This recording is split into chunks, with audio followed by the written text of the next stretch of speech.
whether there's sickness, whether there are other things that occur that inconvenience us or change our lives in some dramatic way, perhaps an accident, serious illness, other problems that occur that would affect the relationship in a way that might encourage bitterness. We need to overcome those temptations to become bitter, to become resentful. Sometimes that means we must overlook flaws in the personality of our mate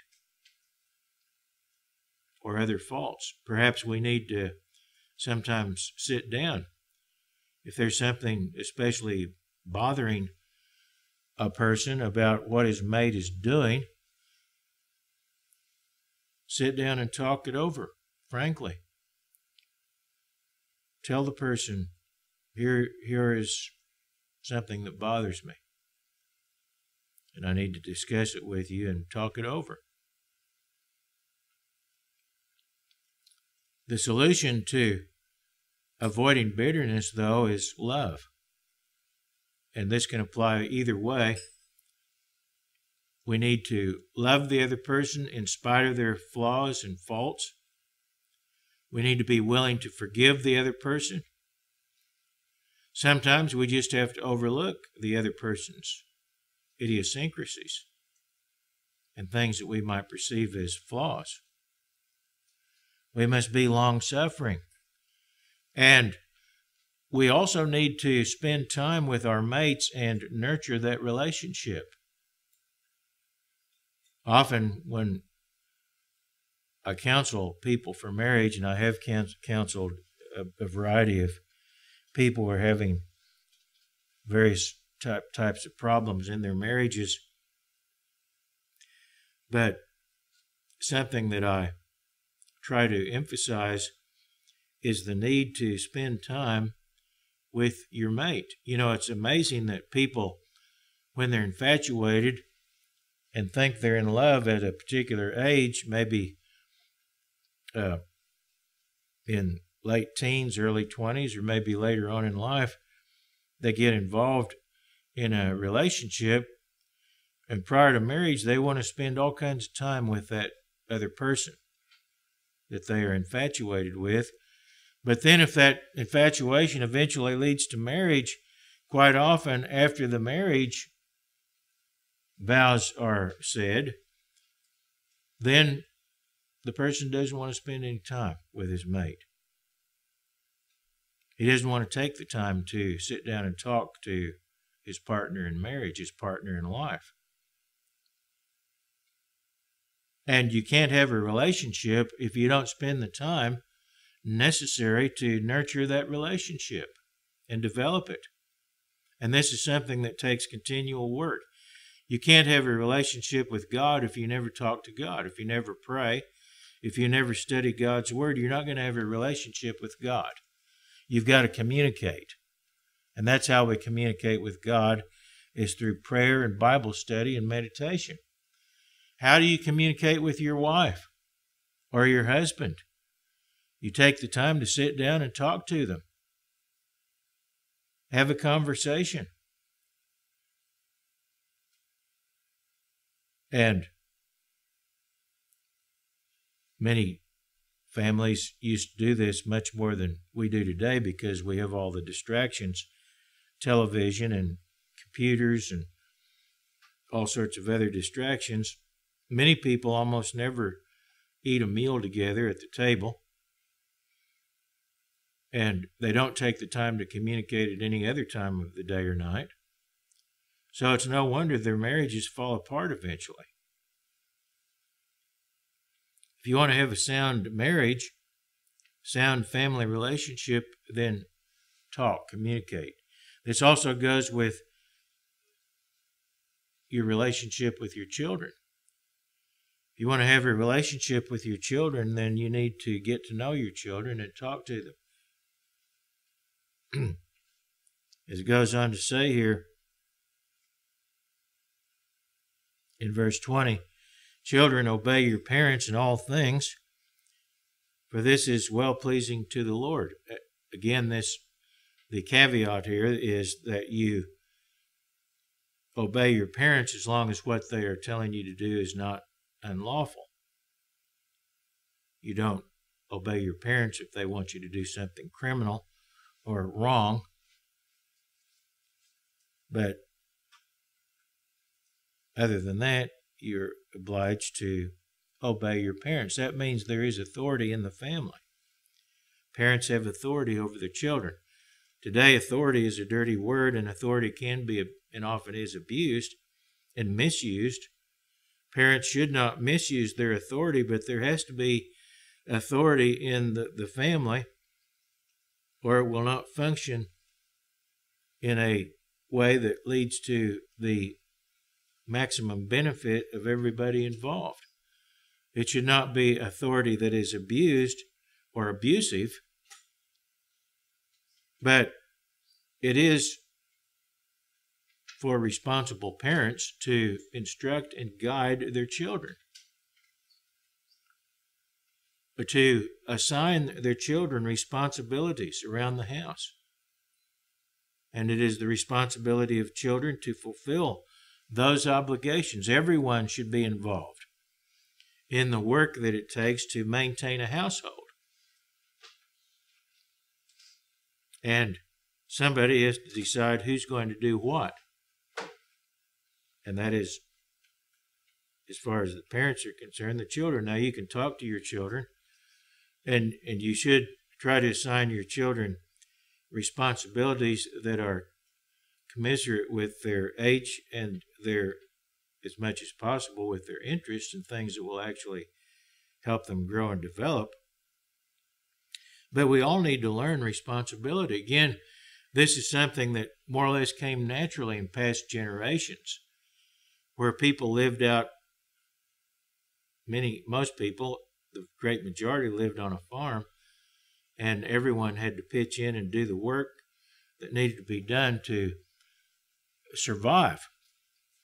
And the children had their chores and their duties and responsibilities, and the parents had things, the husband had things he did, and the wife had things she did. We've kind of lost that in today's more urban society, where families are fractured and often seldom speak to each other in many households, much less have any type of real communication. But children need to respect and obey their parents and recognize the legitimate authority that they have. But it goes on to say, fathers, do not provoke your children lest they become discouraged. Fathers should not use their authority abusively. They should not beat their children. Beating a child mercilessly can lead to all kinds of distortions and personality problems, not to mention the physical pain and the suffering the child has to endure at the time the beating is occurring. But the mental scars are often far more permanent. And a father must not provoke his child through unreasonable discipline or destructive discipline or neglect. Some fathers simply neglect their children, and that can provoke a child as well. Children can feel unloved and feel like that they're just alone. Fathers have an obligation to engage their children, to show their children affection and attention, and mothers do as well. And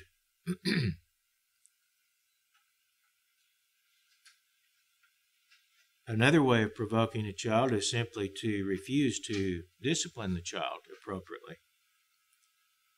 Children who are undisciplined and just allowed to run wild and never disciplined also are going to suffer as a consequence. So there are various ways that one can provoke a child, but we need to make sure that we are fulfilling our obligation as parents in a loving way, disciplining the child and showing affection and attention, mercy and compassion, and so forth. In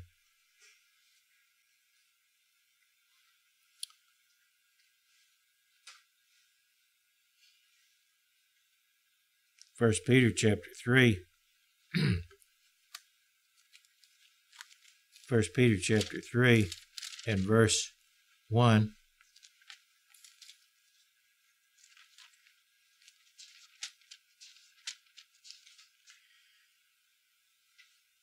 Peter writes, "Wives, likewise be submissive to your own husbands."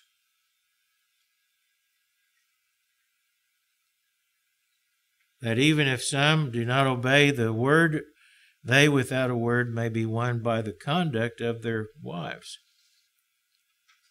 So here again we see the admonition for wives to submit to their husbands as head of the family. Now that does not give the right to a husband to be abusive or to try to control everything his wife does, micromanage his wife's affairs. I know of one instance where a husband told his wife where every spoon, every knife, every fork, every dish was to go in the kitchen. Rather than letting the wife have that as her domain and make those decisions, he was trying to micromanage everything that she did so he could be the dominant person and the controlling person. Having the responsibility of head of the family does not mean it is a battle for absolute control over another human being's life. That's not what it's for. And if you have that attitude, you're very likely to be abusive. That's really what motivates abusers, is the desire to control another person. Having authority in the household isn't micromanaging or controlling someone to where they are completely crushed and their personality is extinguished. But nevertheless, women should submit to their husband's authority as the head of the family. But notice in verse 7, it also says, "Husbands likewise dwell with them with understanding." Husbands should seek to understand and appreciate their wives, understand their needs and their desires.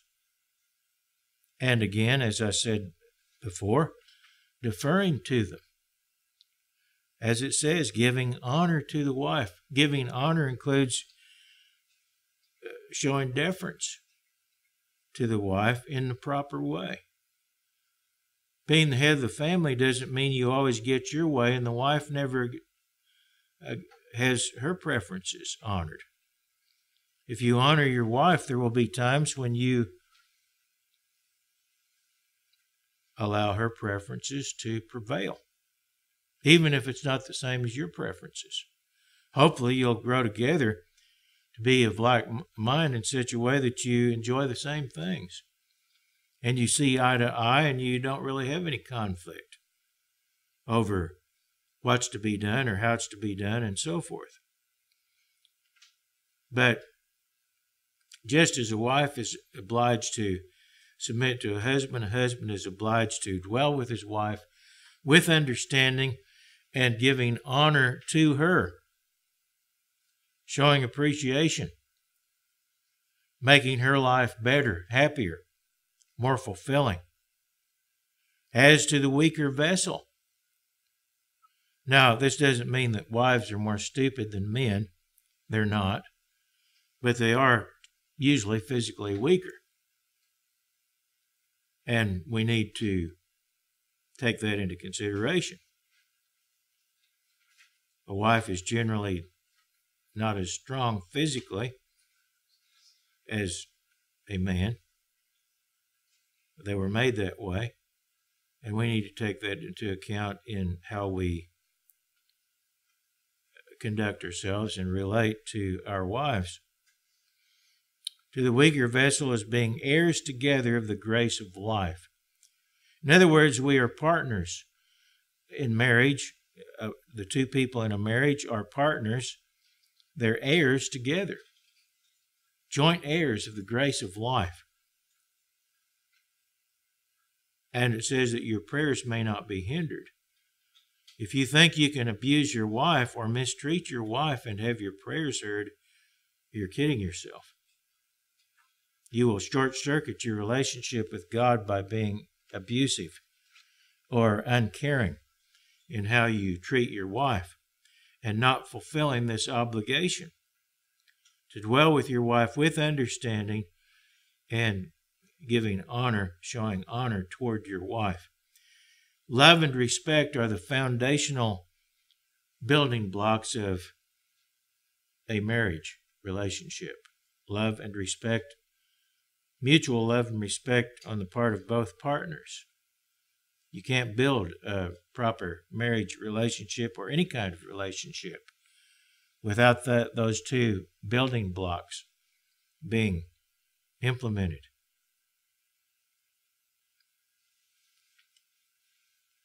1 Thessalonians chapter 4.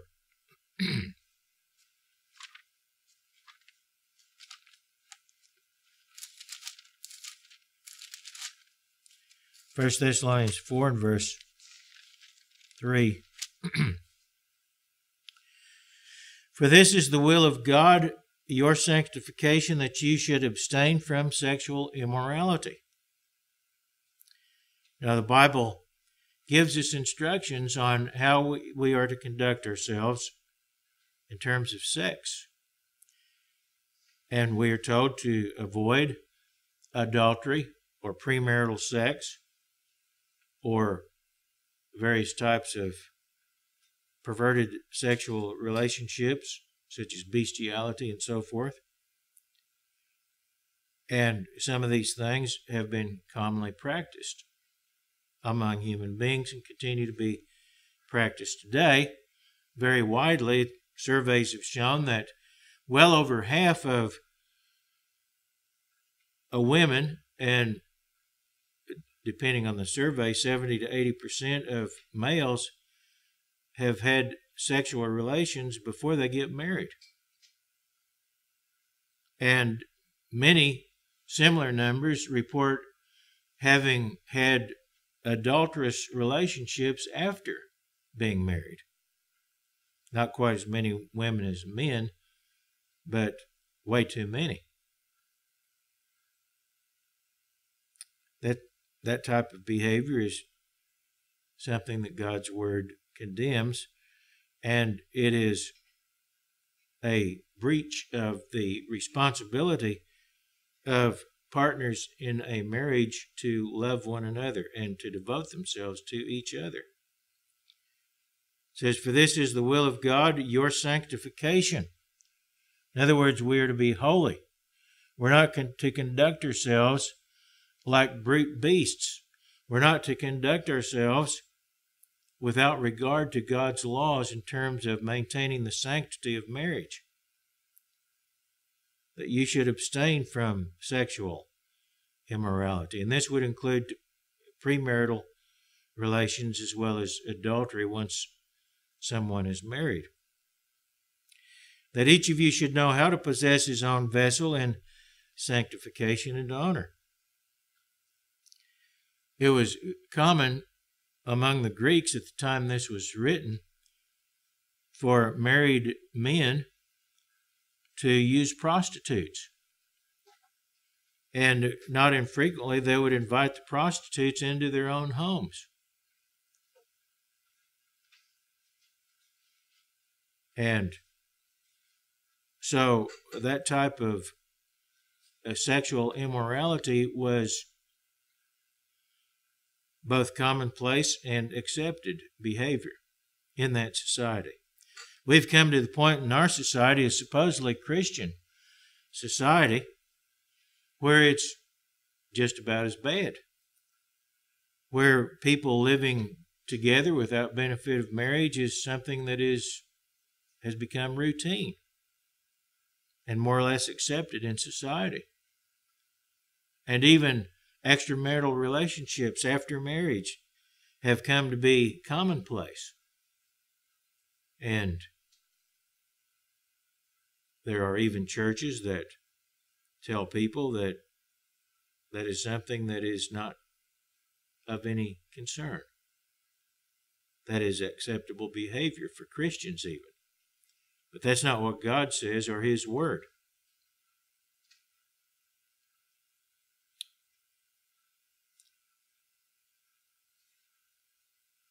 Goes on to say in verse 5, not in passion of lust like the Gentiles who do not know God. And that does not mean that we should not have passion or proper feelings in our marriage relationships, but we should not be driven by lust to violate God's Word in terms of our relationship, that no one should take advantage of and defraud his brother in this matter.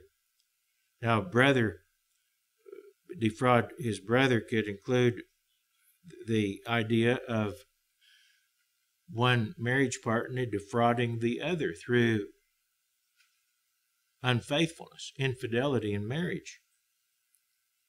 Because the Lord is the avenger of such, as we also forewarned you and testified. So, part of loving your mate is maintaining fidelity toward your mate, not allowing yourselves to lust after someone else, or being engaged in sexual misbehavior with someone who is not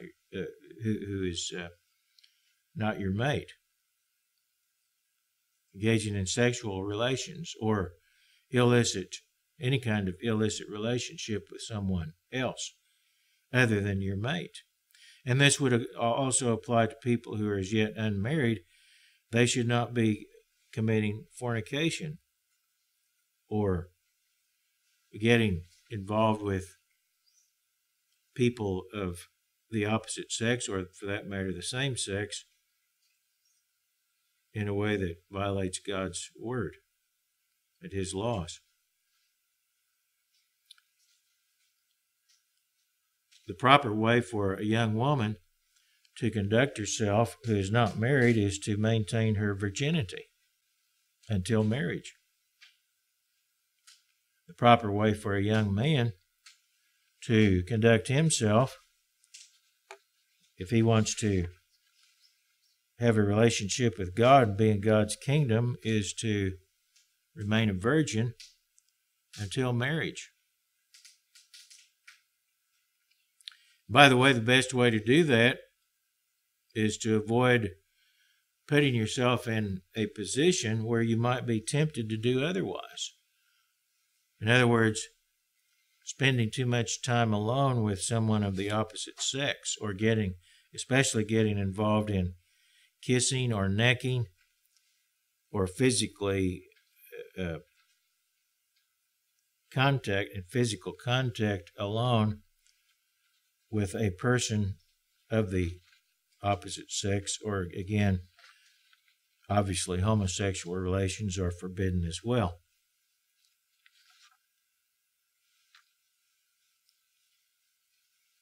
This is part of our responsibility to love our neighbor as herself, to be thinking of your mate and your responsibilities toward your mate and faithfulness toward your mate, whether you're married or will be married in the future. In 1 Thessalonians 5, verse 15, it says, "See that no one renders evil for evil to anyone, but always pursue what is good both for yourselves and for all."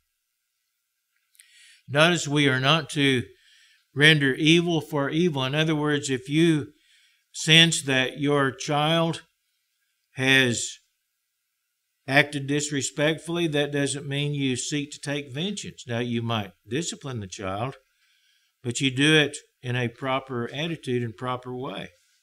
If you feel your wife has offended you in some way, or your husband has offended you, you don't become bitter and try to get revenge, get even. You don't do this with anybody.